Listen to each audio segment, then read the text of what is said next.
Welkom bij de KBI Bahasa Indonesia kanaal van Almelo. Welcome to the Kebakshan Bahasa Indonesia channel from Almelo.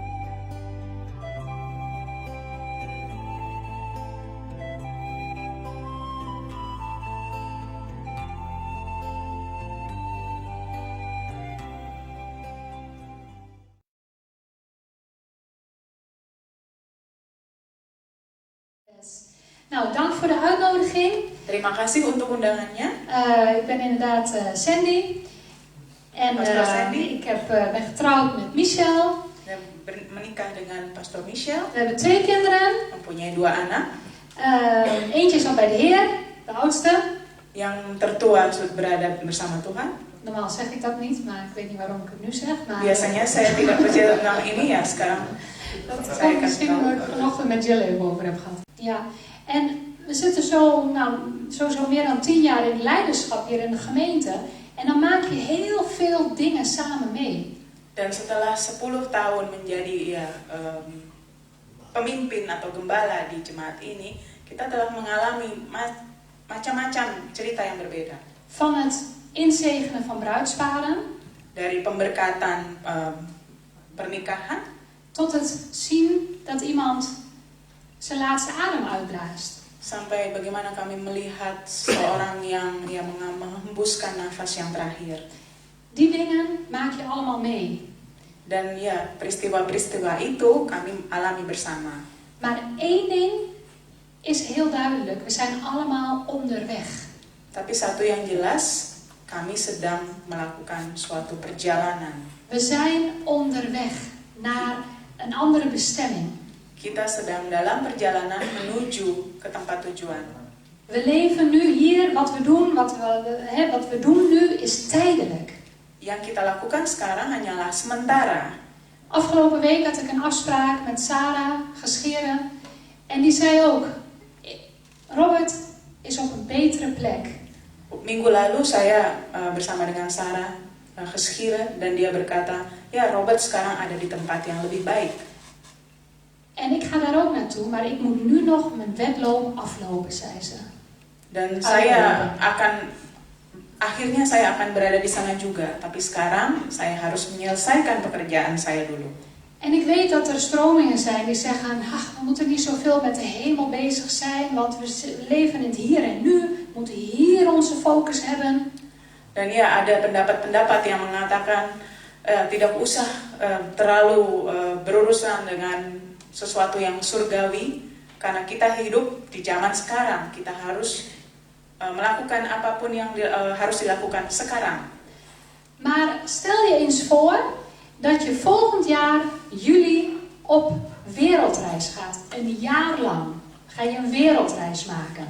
Bayangkan bila Anda semua tahun depan akan melakukan wisata perjalanan keliling dunia. Op alle mooiste plekken Selama die je setahun. graag zou willen bezoeken. Dan boleh ke tempat-tempat yang kalian inginkan selama setahun lamanya. Een jaar lang. Setahun lamanya.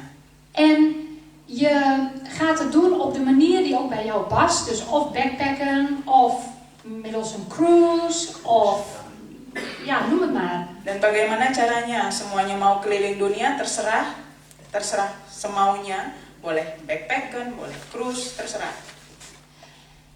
Maar als je dat weet, volgend jaar juli ga ik een wereldreis maken, dan ben je er vandaag ook al mee bezig met de voorbereidingen. Toch? Bila Anda tahu kalau tahun depan akan melakukan perjalanan keliling dunia, pasti dari sekarang sudah mulai mempersiapkan. Maar je gaat niet zeggen, ik neem vandaag ontslag, want ik ga volgend jaar juli ga ik op wereldreis. Dus ik ga vanaf nu ontslag nemen en ik ga gewoon niks meer doen. Ik wacht totdat het juli wordt. Tapi ya kita juga tidak sekarang sudah keluar dari pekerjaan lalu diam-diam saja sampai tahun depan bulan Juli, di mana kita akan melakukan keliling dunia itu. Nee, je blijft je dingen doen die je moet doen. Maar ondertussen ga je wel voorbereiden op volgend jaar juli wanneer je die reis gaat maken. Tapi kita tetap bekerja, melakukan pekerjaan yang kita harus lakukan sambil mempersiapkan keliling wisata keliling dunia kita untuk tahun depan. En dat is dus ook zo met ons. Wij zijn onderweg naar het hemelse Sion, waar Jesaja 35 ook over spreekt. Ya, dan kita juga seperti itu harus mempersiapkan untuk pekerjaan. We zijn onderweg naar het hemelse Sion, waar Jesaja 35 ook over spreekt. Kita juga dalam perjalanan menuju surga seperti yang ada di Yesaya 35. Dus een van de belangrijkste dingen die ik vandaag wil benoemen daarin, met het onderweg zijn. Dan yang paling penting yang akan saya bawakan siang hari ini dalam perjalanan kita is wie zijn je reisgenoten? adalah siapa teman seperjalanan kita. Wie zijn je reisgenoten onderweg? Siapa teman kita dalam perjalanan itu? En ik heb een aantal gezelschappen, in mijn voorbereiding kwam ik op een aantal gezelschappen. Dalam persiapan saya menemukan beberapa grup atau kumpulan. Maar ik heb uiteindelijk heel veel groepen ontdekt eigenlijk in mijn voorbereiding. Saya mendapatkan beberapa grup atau kumpulan itu. En ik hoorde dat ik 3 uur heb om te spreken. Dan saya boleh berkhotbah selama 3 jam kan. Dus ik kan ze allemaal benoemen. Jadi saya bisa menguraikan semuanya. Nee hoor, ik heb er 3 uiteindelijk uitgehaald. Saya hanya ada 3 contoh akhirnya. En ik ga een andere keer, ik zei net nog tegen Nadia van misschien dat ik het zondag nog wel de rest ga benoemen. Dan lain sekali saya akan menceritakan mungkin hari Minggu. Dus Nadia noemde het al een sneak preview hè nu? Ja, een trailer, dat was het ja. We gaan even 3 gezelschappen benoemen die belangrijk zijn om mee onderweg te gaan. Dan saya sekarang akan menguraikan 3 grup yang paling penting untuk dalam perjalanan kita menuju ke surga. Dus het thema is, wie zijn je reisgenoten? Jadi tema siang hari ini, siapa teman seperjalanan kita? Bent u onderweg met mensen die allereerst God vrezen en zijn woord in acht nemen? Apakah kalian semua berjalan bersama orang-orang yang juga takut akan Tuhan? Psalm 119, vers 63. Mazmur 119 ayat 63. Daar benoemt David dat. Dat hij dus onderdeel is, een metgezel van hen die God vrezen en die zijn bevelen in acht nemen. David atau Daud berkata dia ada dalam pertemanan bersama orang-orang yang takut akan Tuhan. En dat is eigenlijk de basis van een goed reisgezelschap. Dan sebenarnya ini adalah dasar untuk perjalanan kita. Dus denk maar eens na. Cobalah dipikirkan. Aan het reisgezelschap waar u nu zich in begeeft. Dengan siapa sekarang kita melakukan perjalanan? Zijn dat mensen die God vrezen en die zijn bevelen in acht nemen? Apakah itu dengan orang-orang yang juga takut akan Tuhan dan menaati perintahnya? En waarom is het zo belangrijk dat dat de basis is van een goed reisgezelschap? Dan kenapa sangat penting untuk mengetahui siapa saja teman seperjalanan kita? Want wanneer je namelijk met een grote groep op vakantie gaat, karena kalau kita berlibur dengan orang banyak en je hebt niet dezelfde uitgangspunten of de afspraken die je maakt, als je je daar niet aan houdt, bila kita tidak melakukan afspraak yang sama yang bisa diikuti oleh semua orang, dan wordt het heel lastig reizen samen. Akan menjadi tidak enak karena kita melakukan perjalanan bersama-sama. Maar wanneer je reisgezelschap een groep mensen is die het woord van God hoog houden, tapi bila teman seperjalanan kita juga melakukan apa yang ditulis dalam firman Tuhan, dan wordt de reis een stuk prettiger. Dan perjalanan itu akan menjadi lebih gampang. Toch? Dan heb je namelijk al samen dezelfde verwachtingen en dezelfde waarden en normen waarmee je op pad gaat. Dan paling tidak kita sudah mempunyai pengharapan yang sama dan juga nilai-nilai yang sama dalam perjalanan itu. Dus zoals David zei, ik ben een metgezel van allen die u vrezen en uw bevelen in acht nemen. Psalm 119. Saya akan bacakan Mazmur 119 ayat 63.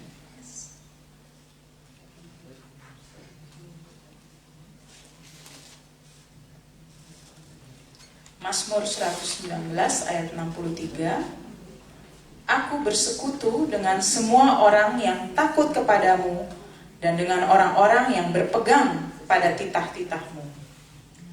Laat dat de basis zijn van een goed reisgezelschap voor ons. Biarlah ini menjadi dasar untuk perjalanan kita.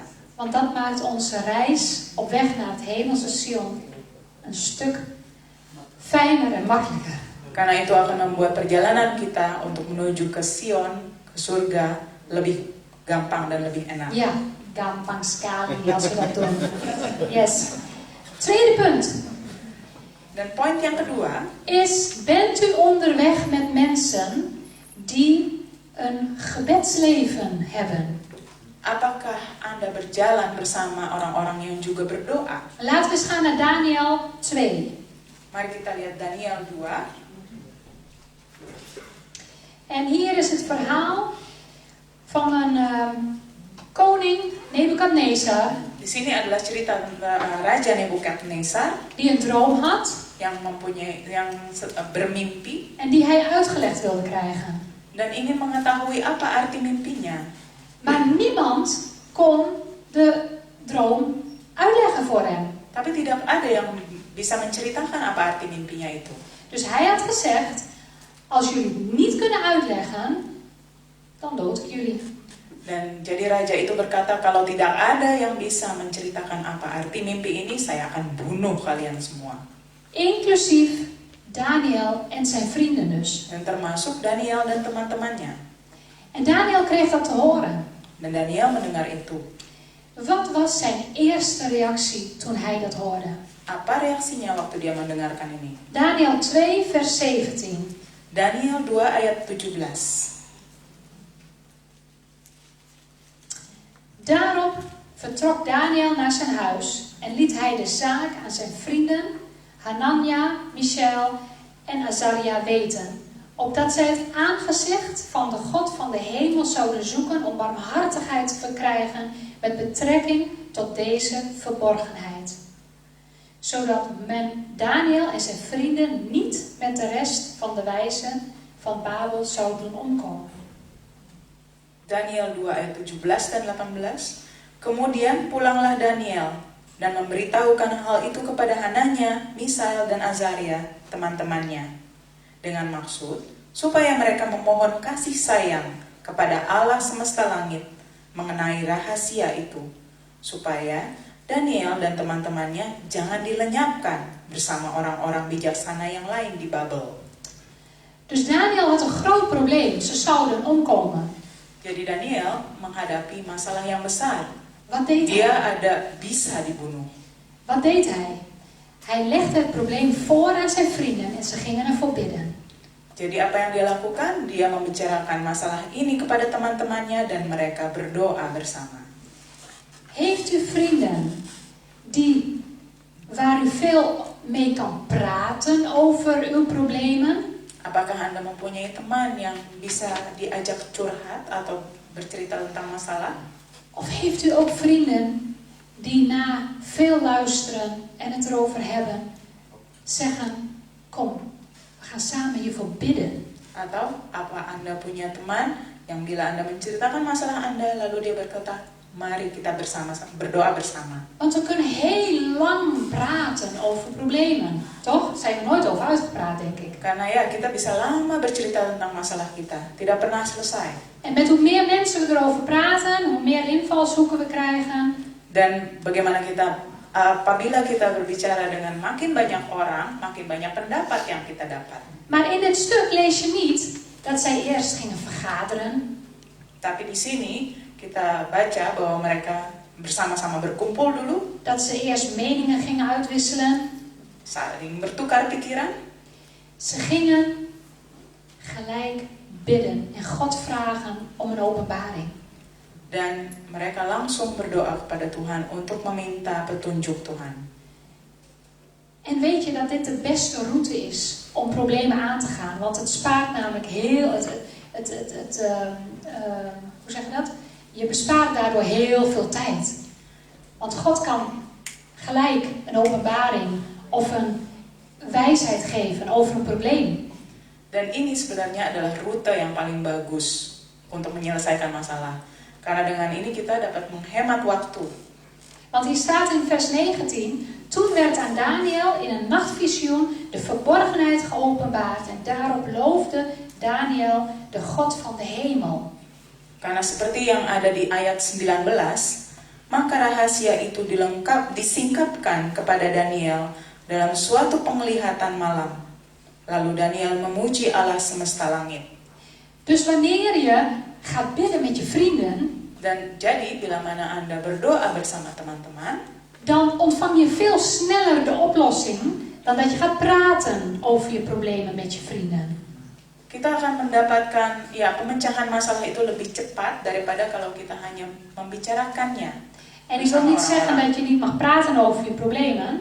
Bukan berarti kita tidak boleh menceritakan masalah kita. Want het is ook goed om je hart te luchten soms. Karena itu juga bagus untuk curhat, untuk mengeluarkan isi hati kita. Maar wanneer jij in het juiste gezelschap bent, tapi bila Anda berada di perkumpulan atau grup yang tepat, dan blijft het niet alleen bij praten, maar dan wordt er ook gebed aan toegevoegd. Tidak hanya berbicara saja, tapi juga ada faktor doa yang ikut di situ.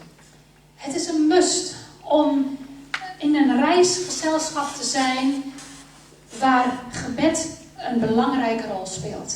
Ini adalah sesuatu keharusan untuk bersama dengan orang-orang yang juga bisa berdoa bersama di dalam suatu perjalanan. Binnen de manier zijn we nu meer dan een jaar nu bezig met een aantal moeders dat we wekelijks samenkomen, iedere week, om te bidden voor onze kinderen, heel specifiek. Di Banir sejak 1 tahun belakangan ini ada sekumpulan ibu-ibu yang bersama berdoa setiap minggu untuk anak-anak. En in het begin dacht ik, 1 keer in de week, waar moet ik de tijd vandaan halen? Waktu itu yang semula-mulanya saya berpikir, 1 kali 1 minggu saya mau dapat waktu dari mana? Maar nu we het samen doen en onderweg zijn samen, als reisgezelschap. Tapi sekarang kita sudah melakukannya dan berjalan bersama-sama. Wil ik die momenten niet meer missen. Saya tidak mau lagi kehilangan waktu itu. Want elke week komen de praise reports binnen. Karena setiap minggu ada juga laporan pujian yang masuk. En dat is echt een belangrijk onderdeel van samen onderweg zijn. Dan inilah adalah faktor yang penting dalam perjalanan bersama. Ik las het verhaal van een prediker die in gesprek was met een jonge vrouw. Saya membaca tentang pengkhotbah yang berbicara dengan seorang wanita muda. En die jonge vrouw vertelde hem dat zij elke avond met de krant, dat ze elke avond de krant meenam naar haar bed. Dan wanita muda ini berkata dia setiap malam membawa koran ke dalam kamarnya. En di bawah tidur. Die prediker vroeg, waarom? Waarom doe je dat? Dan pengkhotbah itu bertanya kenapa? Ze zegt, elke avond ga ik naar de geboorteberichten.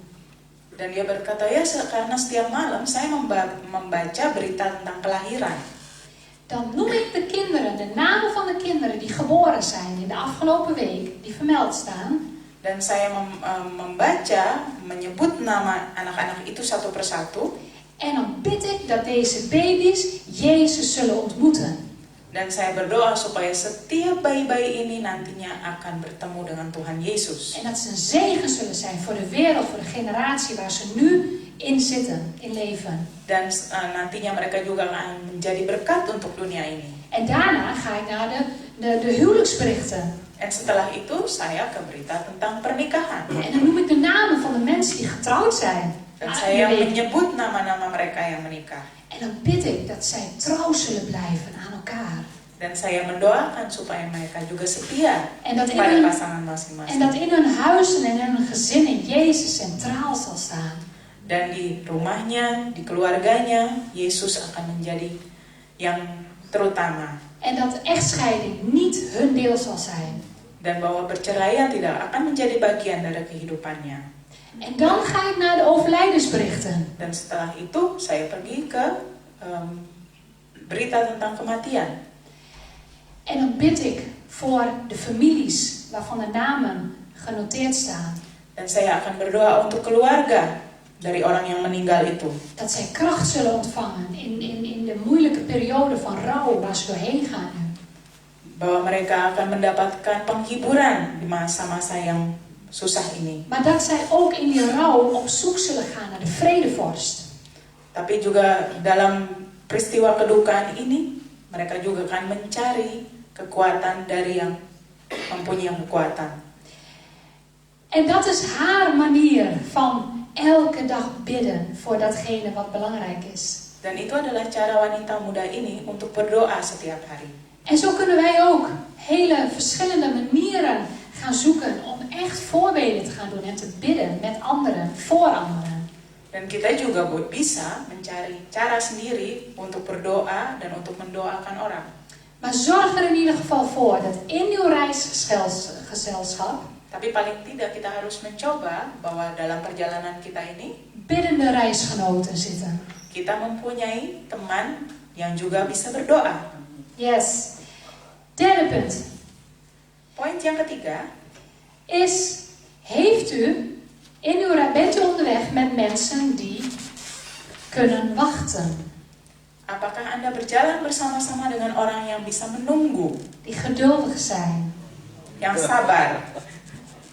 Want als je onderweg bent en er gebeurt heel veel tijdens een reis, Karena di perjalanan bisa banyak yang terjadi. dan heb je heel veel geduld nodig.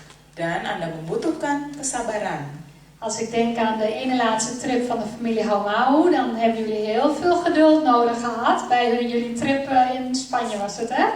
Dan bila saya mengingat perjalanan keluarga Haumau, itu juga pasti membutuhkan kesabaran yang banyak dalam perjalanannya. Dat is wel echt zo'n ultieme testcase. Samen op vakantie gaan en dan geduld opbrengen. Ini bisa menjadi ujian yang bagus ini. Ya, pergi liburan bersama-sama dan nanti juga harus mempunyai kesabaran yang besar. Want dan denk ik aan het reisgezelschap van Noach. Dan saya juga ingat tentang teman-teman seperjalanannya Nabi Nuh. Zij zaten in die ark, Mereka ada di dalam kapal itu, opgesloten. tertutup. God zelf had de deur achter hun dicht gedaan. Tuhan sendiri yang menutup pintu kapal itu. Geen uitzicht van, nou dan en dan, we kunnen aftellen. Dan ya dia tidak tahu sampai kapan dia bisa berada atau tinggal diam di perahu itu. Geen idee wanneer God weer die deur zou openen. Dan dia juga tidak tahu kapan Tuhan akan membuka pintu itu. En dat gebeurt ook heel veel in ons leven. Dat wij wachten totdat God of een deur sluit of een deur opent. Sama saja di dalam kehidupan kita juga sering merasa seperti itu. Kita tidak tahu kapan Tuhan akan membuka pintu atau menutup pintu. Maar zijn wij goed in het wachten? Tapi apakah kita sedang sabar menunggu? Reisgezelschap die we hebben, zijn zij in staat om geduldig met jou te wachten? Dan teman seperjalanan kita, apakah mereka juga bisa sama-sama menunggu dengan kita? Of het nou in een supermarkt is, Apakah kita lagi berada di supermarket? of op een weg waar je 50 mag rijden, Atau di jalan yang hanya boleh 50 km per jam? of dat je nu op Schiphol staat. Atau sekarang kita lagi mengantri di Schiphol? Wie heeft dit jaar al vanuit Schiphol gereisd? Siapa yang pergi lewat Schiphol tahun ini? Goede herinneringen aan? Ja, nee. Bagaimana pengalamannya? Dat zijn echt zulke momenten dat je je geduld echt gewoon kunt kweken. Itu adalah saat-saat di mana kesabaran kita diuji. En op Schiphol, dat weten we allemaal, daar is de sfeer niet goed, omdat daar niet veel geduld is. Dan kita tahu bagaimana keadaan di Schiphol karena orang-orang yang di sana pada tidak sabar. En zo ook de familie van Noach. Die hebben geduldig moeten wachten. Begitu juga dengan keluarga Nabi Nuh yang harus sangat sabar menunggu. En geduld is de vrucht van de geest. Dan kesabaran adalah buah roh. Iets wat we iedere dag kunnen trainen. Itu adalah yang harus kita latih setiap hari. En er staat een hele mooie belofte ook in Gods woord. Jesaja 40, laten we daar eens naartoe gaan. Ada janji Tuhan yang sangat indah di Yesaya. Jesaja 40, Yesaya 40 vers 31. ayat 31.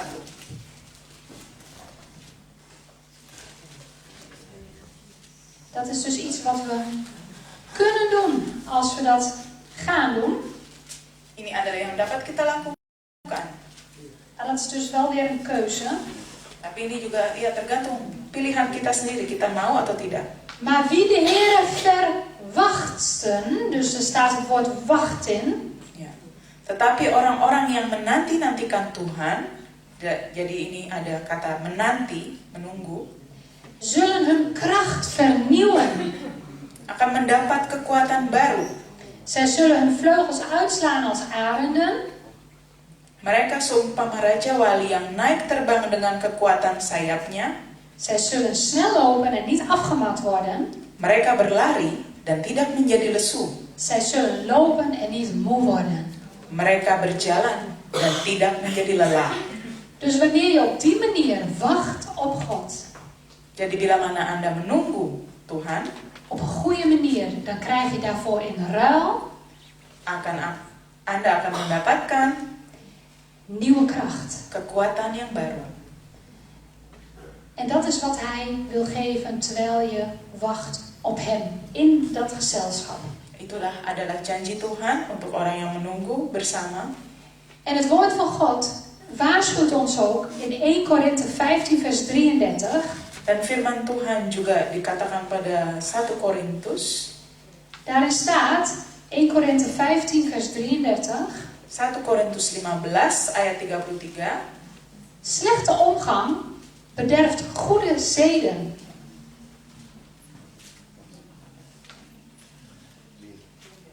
Ja, 1 Korinthe. Janganlah kamu sesat. Pergaulan yang buruk merusakkan kebiasaan yang baik. Dus de Bijbel waarschuwt ons dat wij in ons reisgezelschap op weg naar Sion, hemel Sion. Jadi, firman Tuhan telah memperingati kita bahwa bila kita dalam perjalanan menuju surga, Dat het belangrijk is om een goede omgang te hebben met een goed stel reisgenoten. adalah sangat penting untuk bersama berjalan dengan orang-orang yang baik juga. De Basic Bijbelvertaling zegt: hou jezelf niet voor de gek. Als jullie met slechte mensen omgaan, gaan jullie zelf ook net zulke slechte dingen doen als zij. Ga ik ook vrij? Ja, heel goed. Ya. Jangan cari gara-gara. Bila kalian berjalan dengan orang-orang yang tidak benar, kalian juga akan menjadi seperti mereka. Want weet je, wanneer je veel omgaat met iemand die slechte dingen doet, Karena bila Anda berjalan dengan orang-orang yang melakukan yang buruk, of die een beetje verkeerde dingen doet, atau melakukan sesuatu yang agak buruk, ook zelfs heel klein beetje, atau mungkin ya sedikit saja yang tidak benar, dan ga je op een gegeven moment wennen dan aan die slechte levensstijl. dan pada suatu hari Anda akan ikut terbiasa untuk melakukan itu. Of het nou gaat om iets heel ergs of een beetje erg. Atau itu yang besar atau yang kecil. Je gaat daar steeds meer aan wennen. Akan menjadi terbiasa lama-lama. En op een gegeven moment ga jij die dingen helemaal niet meer zien vanuit het licht van de Bijbel. Lama-lama kita akan melihat perbuatan ini tidak lagi seperti pandangan firman Tuhan. Maar ga je menselijk zien van ja, ik begrijp het wel dat die persoon zo doet en ja, kan niet anders. Tapi kita akan melihat dari sudut pandang manusia. Maar Gods woord zegt, gij geheel anders. Tapi firman Tuhan berkata, kalian adalah berbeda. En dat is het reisgezelschap waarin God wil dat wij op weg zijn naar uiteindelijk hem zien face to face, oog in oog. Dan itulah adalah yang Tuhan mau untuk kita berjalan dengan bersama-sama dengan orang yang benar untuk menuju surga. En dat is waarom je dat gezegde hebt, laat me zien wie je vrienden zijn en ik zal jou laten zien wie jij bent. Dan ada pepatah yang berkata, perlihatkan siapa teman-temanmu dan saya akan memperlihatkan siapa engkau. Omdat wanneer jij gewend bent aan iemands manieren en aan iemands way of living, Karena bila Anda terbiasa dengan kebiasaan orang, dan kan het gebeuren dat jij zelf namelijk ook zo die dingen toe gaat laten in jouw leven. dan Anda juga akan ya lama-lama ikut melakukan perbuatan yang seperti itu. Spreuken 13 vers 20. En ik ga zo afsluiten. Spreuken 13 vers 20. Daar staat een tekst die voor mij heel belangrijk Amsal is. 13 Ja, Spreuken 13 vers 20. ayat 20 Daar staat, wie met wijzen omgaat, zal wijs worden. berkata, Amsal 13 ayat 20, siapa bergaul dengan orang bijak menjadi bijak. Wanneer jij met oprechte mensen omgaat, ga je oprecht worden. Jadi siapa yang berteman dengan orang-orang yang tulus akan menjadi tulus juga. Wanneer je met blijmoedige mensen omgaat, word je blijmoedig. Siapa yang berteman dengan orang-orang yang ya happy, yang senang, akan menjadi happy juga, senang juga. Wanneer je met pure, reine mensen omgaat, die recht leven voor God, dan ga jij ook zo leven. Bila Anda berteman dengan orang-orang yang kudus atau yang suci, akan menjadi suci juga. Omdat dat jouw reisgezelschap is. Karena itu adalah teman seperjalanan Anda. Dat is de cultuur waarin jij je begeeft. Itu adalah kultur di mana Anda hidup. Dat is de sfeer waar jullie samen voor kiezen. Itu adalah suasana yang Anda pilih. Maar ik wil eigenlijk afsluiten met je allerbelangrijkste reisgenoot die je nodig hebt in je leven. Tapi saya akan tutup dengan ya teman seperjalanan yang paling penting yang sangat kita butuhkan dalam perjalanan kita. Laten we eens gaan naar Lucas 2. Mari kita baca Lukas 2. Lucas 2 vers 41. Lukas 2 ayat 41. Daar staat: en zijn ouders reisden elk jaar, dus de ouders van Jezus, reisden elk jaar voor het feest van het Pascha naar Jeruzalem. En toen hij 12 jaar was en zij naar de gewoonte van het feest naar Jeruzalem gegaan waren en die dagen tot het einde doorgebracht hadden, bleef het kind Jezus, terwijl zij terugkeerden, in Jeruzalem achter, zonder dat Jozef en zijn moeder het wisten. Maar omdat zij dachten dat hij bij het reisgezelschap was, gingen zij een dagreis ver. En daarna zochten ze hem onder de familieleden en onder de bekenden. En toen ze hem niet vonden, keerden zij terug naar Jeruzalem en zochten hem daar. En het gebeurde dat zij hem na 3 dagen in de tempel vonden. Yes. Jadi Lukas 2 ayat 41 dari ayat 41. Tiap-tiap tahun orang tua Yesus pergi ke Yerusalem pada hari raya Paskah. Ketika Yesus telah berumur 12 tahun, pergilah mereka ke Yerusalem seperti yang lazim pada hari raya itu. Sehabis hari-hari perayaan itu, ketika mereka berjalan pulang, tinggallah Yesus di Yerusalem tanpa diketahui orang tuanya.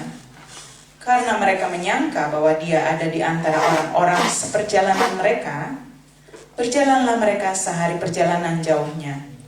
Lalu mencari dia di antara kaum keluarga dan kenalan mereka. Karena mereka tidak menemukan dia, kembalilah mereka ke Yerusalem sambil terus mencari dia. Sesudah 3 hari, baru mereka menemukan dia di dalam bait Allah. Dus Jezus was onderweg, of tenminste zijn ouders waren onderweg. En ze kwamen erachter dat Jezus helemaal niet meegereisd was. Sinds ze daar uit Jeruzalem weg waren gegaan. Jadi orang tua Yesus telah berjalan kembali pulang dari Yerusalem.